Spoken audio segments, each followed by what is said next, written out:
नमस्कार मित्रों, मैं उमेश आप सभी दोस्तों का आपके अपने YouTube channel maths store bye Umesh पर हार्दिक स्वागत करता हूं। कैसे आप सब लोग? आई होप कि आप सब लोग अच्छे होंगे और अपनी स्टडी पर फोकस कर रहे होंगे। तो अभी तक हम स्टडी कर रहे थे ट्राइंगल के बारे में और आज हम ज्योमेट्री का ही एक नया टॉपिक शुरू करने वाले हैं जिसका नाम है क्वाड्रिलेटरल यानी कि चतुर्भुज। तो उस टॉपिक को स्टार्ट करने से पहले मैं आप सभी दोस्तों से यही कहना चाहूँगा कि जो लोग पहली बार विजिट कर रहे हैं तो वो सब्सक्राइब जरूर कीजिएगा और ज़्यादा से ज़्यादा अपने दोस्तों में और रिश्तेदारों में वीडियो को शेयर कीजिए। तो शुरू करते हैं, लेट्स स्टार्ट। तो दोस्तों आज हम स्टडी करेंगे क्वाड्रिलेटरल के बारे में।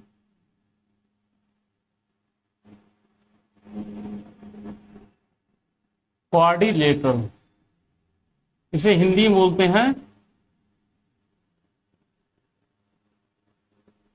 चतुर्भुज।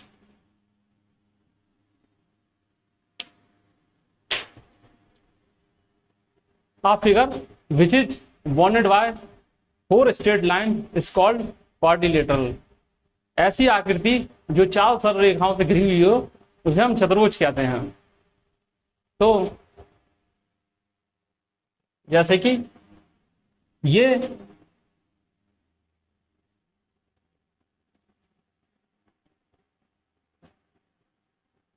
कोई आकृति है तो ये चार रेखाओं से घिरी हुई है, इसे हम चतुर्भुज बोलते हैं। और ये चतुर्भुज के कोण होते हैं angle A, angle B, angle C, angle D, यानी कि चार साइड्स होती हैं तो चार इनमें एंगल होते हैं। और sum of all angles of quadrilateral is 360 degree. Angle A plus angle B plus angle C plus angle D equal to 360 degree. दूसरी बात कि ये जो है चतुर्भुज के विकर्ण होते हैं, डायगोनल होते हैं। क्या होते हैं? डायगोनल होते हैं।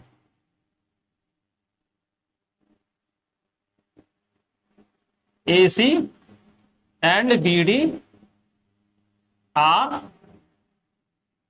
diagonals of quadrilateral।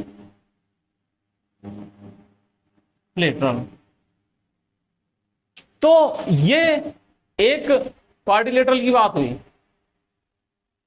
जो कि सिंपल क्या होता है क्वाड्रिलेटरल में कि चार भुजाएं होती हैं और चार कोने होते हैं और किन्हीं दो भुजाओं के बीच एंगल बनते हैं। जैसे यहां AB और AD के बीच में कोई एंगल बन रहा है, AB और BC के बीच में कोई एंगल बन रहा है, BC और CD के बीच में कोई एंगल बन रहा है और CD और AD के बीच में यहां पे कोई एंगल बन रहा है। तो ये जो सभी एंगल होते हैं इनका जो सम होता है वो 360 डिग्री होता है। कितना होता है? 360 डिग्री। और इनके जो अपोजिट कॉर्नर को मिलाने वाली साइड्स होती हैं वो डायगोनल्स कहलाती हैं। जैसे एंगल ए है और एंगल सी को जो वो साइड मिला रही है वो डायगोनल कहलाता है, जिसे हिंदी में विकर्ण बोलते हैं। एंगल बी को एंगल डी से एक लाइन मिला रही है जिसे हम डायगोनल बोलते हैं। तो ये क्वाड्रिलेटरल की बात हो गई। अब देखिए types of quadrilateral. Types of quadrilateral यानी कि चतुर्भुज के प्रकार।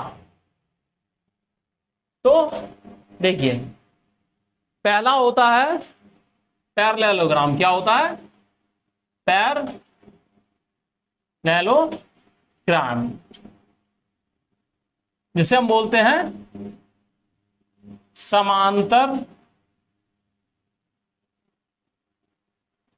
चतुर्भुज।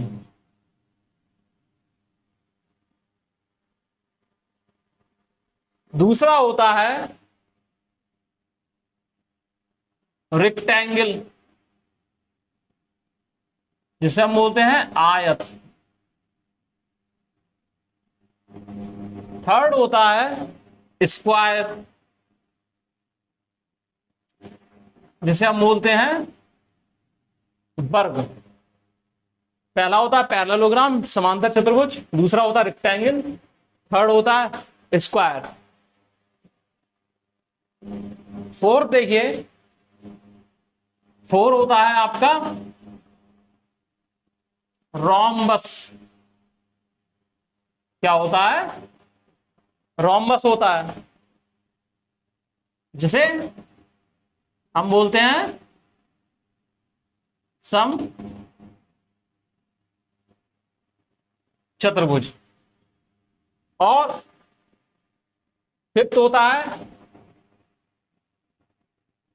ट्रेपेजियम। ट्रेपेजियम ये होता है समलंब चतुर्भुज। और इनके अलावा एक और होता है जो सर्कल से रिलेटेड होता है, जिसे हम बोलते हैं साइक्लिक क्वाड्रिलेटरल। क्या बोलते हैं? साइक्लिक क्वाड्रिलेटरल, यानी कि चक्रीय चतुर्भुज। पहला हम देखेंगे समांतर चतुर्भुज,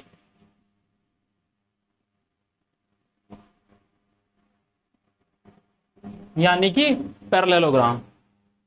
तो समांतर चतुर्भुज में क्या होता है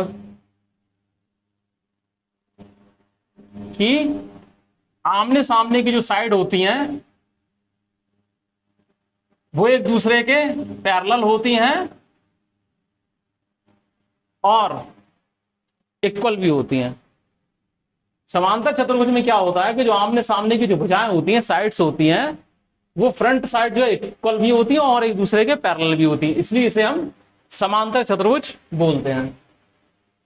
तो देखिए, समांतर चतुर्भुज के लिए होता है A B equal to C D, A B parallel C D, A B parallel C D और A B equal to C D. इसी तरीके से A D parallel B C, A D equal to B C. ठीक है, ये तो simple condition है, आपको पहले से ही मालूम होगी। दूसरी चीज ये होती है कि समांतर चतुर्भुज के जो आमने सामने के एंगल होते हैं वो इक्वल होते हैं। Angle A equal to C, angle D equal to angle B, या angle B equal to angle D. फिर क्या होता है, इसके जो डायगोनल होते हैं, ए से हमने सी को मिला दिया, बी को डी से मिला दिया, और ये कंसीडर किया कि ये ऊपर इंटरसेक्ट कर रहे हैं। इसके जो विकर्ण होते हैं वो एक दूसरे को बाइसेक्ट करते हैं। तो O A equal to O C, O B equal to O D. समझ में आया? दूसरी चीज ये होती है कि जो इनके आसन्न कोण होते हैं उनका योग 180 अंश होता है समांतर चतुर्भुज में। तो देखिए, angle A plus angle B 180 degree, जो एडसेंट एंगल होते हैं उनका जो सम होता है 180 डिग्री होता है। Angle B plus angle C equal to 180 होता है। Angle C equal to plus angle D equal to 180 होता है। Angle D plus angle A equal to 180 होता है। तो एक समांतर चतुर्भुज में ये सारी प्रॉपर्टी होती हैं। नेक्स्ट हमारा आता है रेक्टेंगल।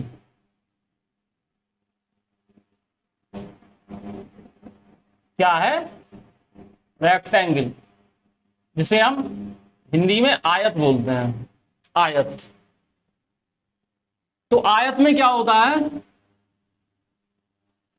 आमने सामने की साइड इक्वल होती हैं। जैसे ए बी सी डी कोई आयत है, तो इसमें आमने सामने की साइड जो है वो इक्वल और पैरेलल होती हैं एक दूसरे के। देखिए, A B equal to C D and A D equal to B C. समझ रहे हैं ना? फिर क्या होता है? ये अब कंडीशन ये है कि समांतर चतुर्भुज में भी ऐसा होता था और इसमें भी ऐसा है कि आमने सामने की साइड इक्वल है और पैरेलल भी हैं। तो आयत और समांतर चतुर्भुज में अंतर क्या हुआ है? तो आयत और समांतर चतुर्भुज में ये अंतर होता है कि आयत का प्रत्येक एंगल 90 का होता है। समझ रहे हैं ना? Angle A equal to angle B equal to angle C equal to angle D equal to 90 degree. आयत का जो प्रत्येक कोण होता है वो 90 डिग्री का होता है, इसलिए इसे आयत कहा जाता है। और आमने सामने की भुजाएं तो बराबर होती हैं। दूसरी चीज ये होता है कि जो इसके विकर्ण बी डी एंड ए सी ये बराबर होते हैं। आयत के विकर्ण बराबर होते हैं, तो A C equal to B D होता है। तो देखिए, आयत में आमने सामने की साइड इक्वल होती हैं और प्रत्येक एंगल 90 डिग्री का होता है, और आयत के विकर्ण आपस में जो है वो बराबर होते हैं। दूसरी चीज ये होती है कि विकर्णों के बीच का जो एंगल होता है वो 90 का होता है। ये ध्यान रखिए। जैसे मान लो ये ओ पॉइंट पर इंटरसेक्ट कर रहे हैं, तो ये जो है किन्हीं दो साइड्स के बीच जो एंगल बनेगा वो 90 डिग्री का होता है। तो देखिए, आयत के जो विकर्ण होते हैं वो एक दूसरे को 90 डिग्री पर इंटरसेक्ट करते हैं। तो the diagonals of rectangle intersect each other at 90 degree. समझ में आया? तो इससे क्या मिलेगा? Angle A O B equal to angle B O C equal to angle C O D. देखिए, C O D equal to angle D O A equal to 90 degree. तो इस तरीके से आयत की इतनी प्रॉपर्टी होती है जो कि आपके दिमाग में हमेशा के लिए बच जाना चाहिए। अब आता है थर्ड नंबर पे स्क्वायर। स्क्वायर जिसे हम हिंदी में बोलते हैं वर्ग। क्या बोलते हैं? वर्ग।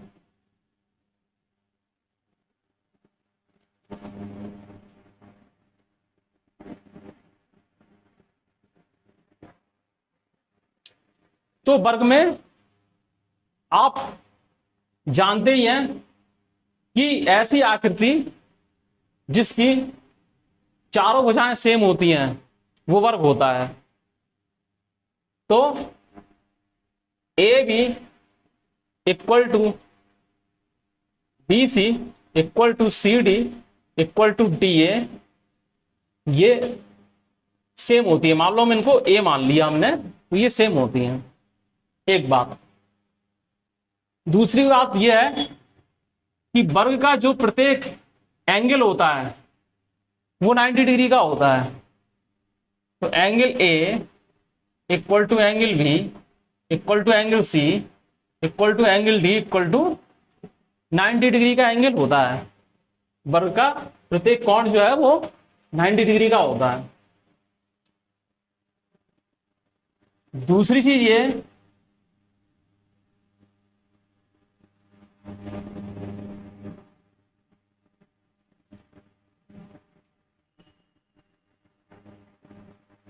कि जो वर्ग के जो विकर्ण होते हैं वो बराबर होते हैं। तो A C equal to B D, ठीक है। और वर्ग के विकर्ण एक दूसरे को 90 डिग्री के एंगल पर बाइसेक्ट करते हैं। तो द डायगोनल्स ऑफ स्क्वायर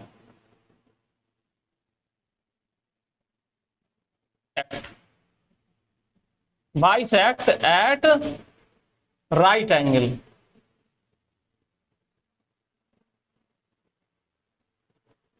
यानी कि जो वर्ग है उसके जो विकर्ण होते हैं वो एक दूसरे को समकोण पर समद्विभाजित करते हैं।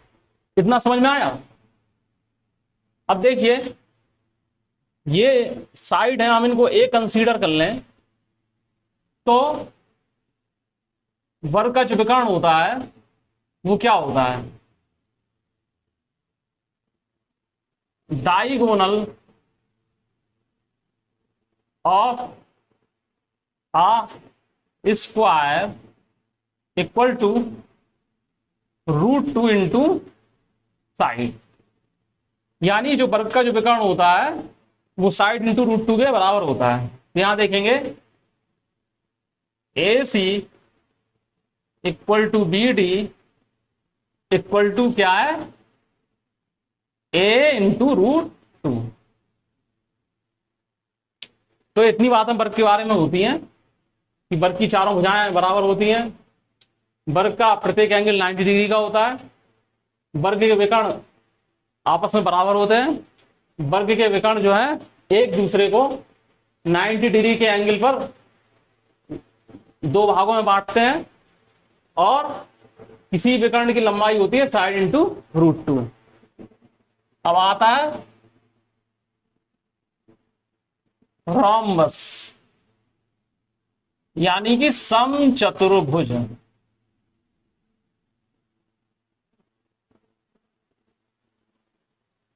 भाई समचतुर्भुज देखिए क्या होता है, ये भी वर्ग की तरह होता है लेकिन इसमें कंडीशन थोड़ा डिफरेंस होती है। जैसे कि ए बी सी डी एक समचतुर्भुज है, तो देखिए इसमें क्या होता है कि चारों भुजाएं तो बराबर होती हैं समचतुर्भुज में। A B equal to B C equal to C D equal to D A equal to A मान लिया हमने। लेकिन यह आवश्यक नहीं होता है कि किन्हीं दो भुजाओं के बीच का जो एंगल है वो 90 डिग्री का हो, यह आवश्यक नहीं होता। चारों भुजाएं बराबर होंगी लेकिन वो कैसे भी बराबर हो सकती हैं, जरूरी नहीं कि एक वर्ग की तरह वो दिखें। क्योंकि अगर 90 डिग्री का हो जाएगा तो समचतुर्भुज समचतुर्भुज ना कहला के वर्ग कहलाने लगेगा। तो हमेशा एक बात ध्यान रखिए कि एक वर्ग तो समचतुर्भुज होता है 100%, एक वर्ग जो होता है वो एक समचतुर्भुज तो कहलाता है, लेकिन यह आवश्यक नहीं है कि कोई भी समचतुर्भुज वर्ग हो। समझ रहे हैं? तो देखिए दूसरी बात क्या होता है कि समचतुर्भुज के जो ये जो विकर्ण होते हैं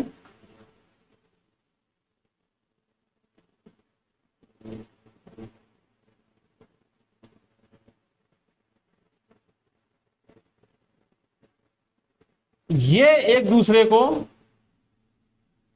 90 डिग्री के एंगल पर समद्विभाजित करते हैं। The diagonals of rhombus bisect each other at 90 degree. The diagonals of rhombus bisect each other at 90 degree. यानी कि ये O है तो क्या होगा, O equal to O C, O B equal to O D, O A equal to O C, O B equal to O D. ये होगा कि नहीं होगा? And angle A O B equal to angle B O C equal to angle C O D equal to angle A O D equal to 90 degree. समझ में आया? और समचतुर्भुज में आमने सामने के एंगल इक्वल होते हैं। Angle A equal to angle C, angle B equal to angle D. लेकिन यह आवश्यक नहीं होता है कि कोई भी एंगल 90 डिग्री का हो। दूसरी बात ये होती है कि जो रोम्बस होता है उसमें क्या है, डायगोनल्स बराबर नहीं होते हैं। तो दिस इज नॉट नेसेसरी कि A C equal to B D हो। A C not equal to B D. Trapezium,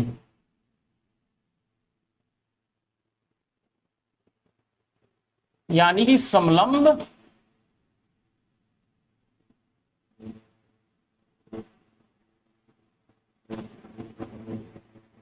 समलंब चतुर्भुज। तो समलंब चतुर्भुज में क्या होता है कि कोई दो साइड पैरेलल होती हैं, आमने सामने की कोई सी भी दो साइड पैरेलल होती हैं और बाकी की दो साइड नॉन पैरेलल होती हैं, तो उसे हम ट्रेपेजियम बोलते हैं। जैसे कि ये देखिए, ए बी सी डी, तो A B parallel C D and A D not parallel B C. तो ये समलंब चतुर्भुज होता है, ठीक है। और इससे हम अगर एक परपेंडिकुलर ड्रॉन करते हैं तो मान लो ये इस पर एन बिंदु पर काटता है, तो इससे हमें इसका एरिया निकालने में सुविधा हो जाती है। तो area of trapezium equal to 1/2 into height, ठीक है, into A B plus C D. यानी कि जो समलंब चतुर्भुज का जो एरिया होता है वो होता है कि जो हाइट होती है, जो लंब होता है, उसमें हम क्या है, समांतर भुजाओं का योग करके 2 से भाग दे देते हैं। तो इस समय क्या मिलता है, 1/2 into sum of parallel sides into height. ये क्या है, ये जो है समलंब चतुर्भुज का क्षेत्रफल होता है। अब लास्ट आता है चक्रीय चतुर्भुज, यानी कि साइक्लिक क्वाड्रिलेटरल।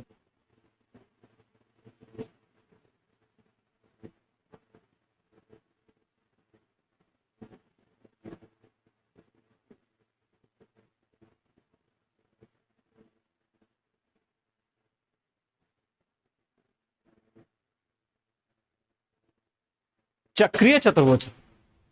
चक्रीय चतुर्भुज एक बहुत ही सिंपल होता है।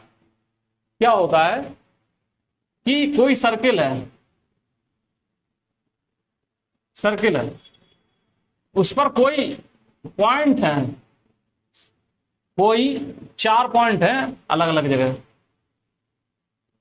उनको ऐसे मिला दिया गया है ए बी सी डी। समझ रहे हैं? तो इस तरीके से जो डिजाइन हमें मिलती है वो चक्रीय चतुर्भुज कहलाती है। तो चीज इसमें भी वही कंडीशन लागू होती है कि चक्रीय चतुर्भुज के चारों एंगल्स का जो है सम 360 होगा और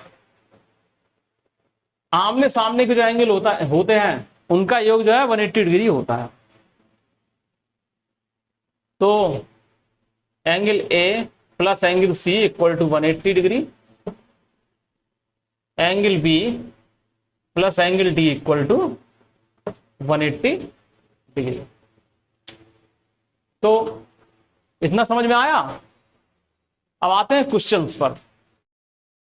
अब हम कुछ ऐसे क्वेश्चंस की स्टडी करेंगे जो कि SSC CGL, SSC CHSL, UP plus, UP TET, UPSI, RRB NTPC, CDS, ऐसे कंपटीशंस में विभिन्न वर्षों में पूछे गए हैं। तो फर्स्ट क्वेश्चन है ABCD is a rectangle where the ratio of length AB and AC in 3:2। देखिए ABCD एक रेक्टेंगल है जहां पर जो AB और CD का जो रेशियो है वो 3 और 2 दिया गया है। समझ रहे हैं ना? रेक्टेंगल है और P is the mid point of AB। P जो है वो AB का मिड पॉइंट है। तो इन्होंने पूछा है साइन एंगल CPV की वैल्यू क्या होगी? 3x और BC हो गई है 2x। अब दूसरी बात ये पूछ रहे हैं कि ये एंगल क्या होगा, इस एंगल का साइन क्या होगा। तो देखिए पहली बात तो ये है कि साइन के लिए हमको क्या जरूरत पड़ती है। साइन के लिए हमें परपेंडिकुलर अपॉन हाइपोटेनियस होता है। तो परपेंडिकुलर तो हमारे पास है ही, अगर हमें हाइपोटेनियस मिल जाए तो हमारा काम बन जाएगा। तो देखिए हाइपोटेनियस है PC। क्या है? PC। PC तो PC इक्वल टू इसका स्क्वायर यानी 4x स्क्वायर प्लस ये P इसका मिड पॉइंट है तो PV 3x/2 हो जाएगा। तो 3x/2 का स्क्वायर यानी 9x स्क्वायर अपॉन 4। तो PC equal to 4x square plus 9x square upon 4 का अंडर रूट। तो ये यहां पर आपको मिल जाएगा 25x स्क्वायर अपॉन 4 यानी 5x/2। ये आपको मिल जाएगा। अब देखिए पूछ रहे हैं कि साइन ऑफ दिस एंगल। तो sine of angle CPV perpendicular upon hypotenuse होता है तो 2x/5x/2। तो x से x कट जाएगा तो आ जाएगा 4/5। This is the answer. Next question देखिए the length of 2 adjacent side of a rectangle inscribed in a circle are 5 centimeter and 12 centimeter. Then the radius of circle will be. तो देखिए एक circle है, उसमें क्या है, एक सर्किल है, उसके अंदर क्या है, एक आयत बना हुआ है, रेक्टेंगल जो है वो बना हुआ है। समझ रहे हैं? थोड़ा हम पे तिरछा बन गया है लेकिन ये रेक्टेंगल ही है। तो इस रेक्टेंगल की जो साइड है वो 5 सेंटीमीटर एंड 12 सेंटीमीटर है। तो ये पूछ रहे हैं कि सर्किल की रेडियस बताइए। अब देखिए ये सर्किल बिल्कुल उसी तरह से बना है जैसे कि हम किसी ट्रायंगल का सर्कम सर्किल खींचते हैं, ऐसे ये जो है क्वाड्रिलेटरल का या ये कह लो रेक्टेंगल का सर्कम सर्किल है। तो देखिए ये ओ पॉइंट हो गया, हमने ओ ए को मिला दिया, तो ये ओ ए रेडियस है, ओ ए रेडियस लेके सर्किल खींचा गया जो इसके तीनों वर्टेक्स से होकर जा रहा है। और इसी ये A B C D consider कर लो और इसी ओ ए की लेंथ हमें फाइंड आउट करना है। तो सीधी सी बात है कि हम इसको मिला दें, ए सी हमें मालूम पड़ जाए तो ओ ए अपना आप मिल जाएगी। तो A C equal to under root 12 का स्क्वायर यानी 144 प्लस 5 का स्क्वायर यानी कि 25 अंडर रूट 169 यानी कि 13। ए सी इक्वल टू हमें 13 मिल जाएगा।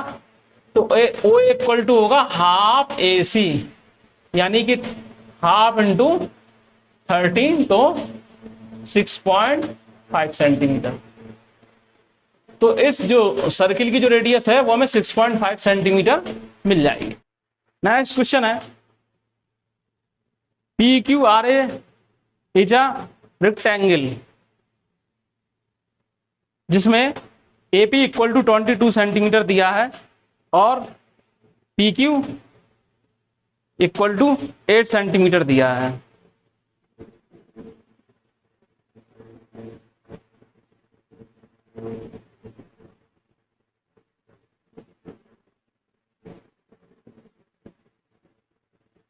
पी क्यू आर एक रेक्टेंगल दिया है जिसमें पी क्यू जो है वो 8 सेंटीमीटर दिया है एंड एपी जो है वो 22 सेंटीमीटर दिया है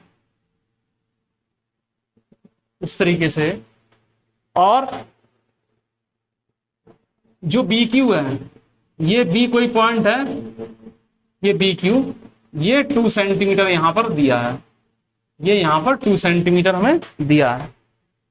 और क्यूसी, क्यूसी जो है वो 16 सेंटीमीटर दिया है, क्यूसी जो है वो 16 सेंटीमीटर दिया है, इस तरीके से दिया है। और इस तरीके से बन रहा है एक triangle ABC.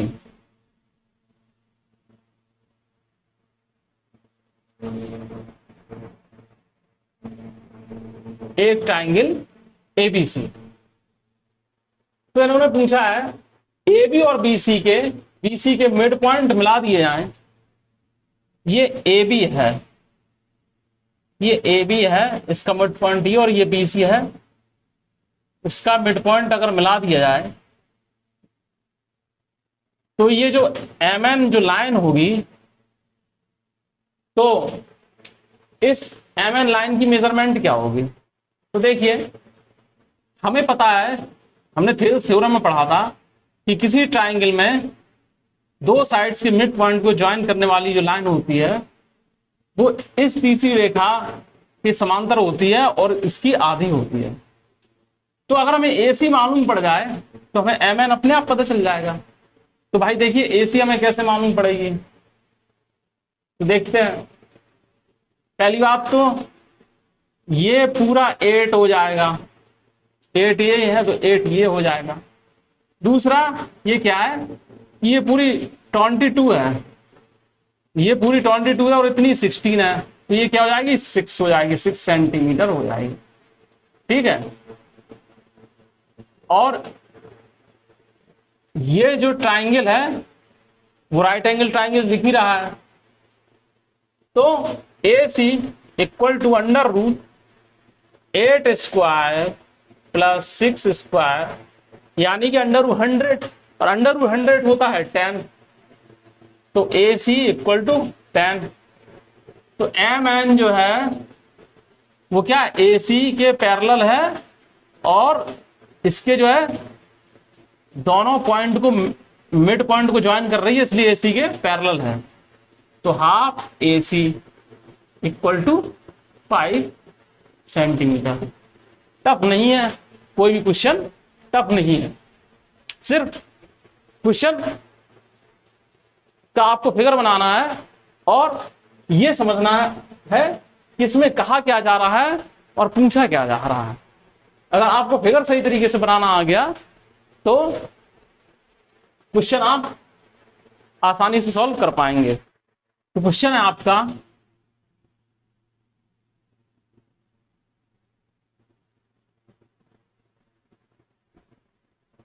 P Q R S एक रेक्टेंगल है जिसमें पी क्यू 24 सेंटीमीटर है, क्यू आर 16 सेंटीमीटर है। पी क्यू जो है वो 24 सेंटीमीटर है और क्यू आर जो है वो 16 सेंटीमीटर है। यहां आर एस पर कोई पॉइंट टी है, आर एस पर कोई पॉइंट टी है, तो इसका जो ट्राइंगल बन रहा है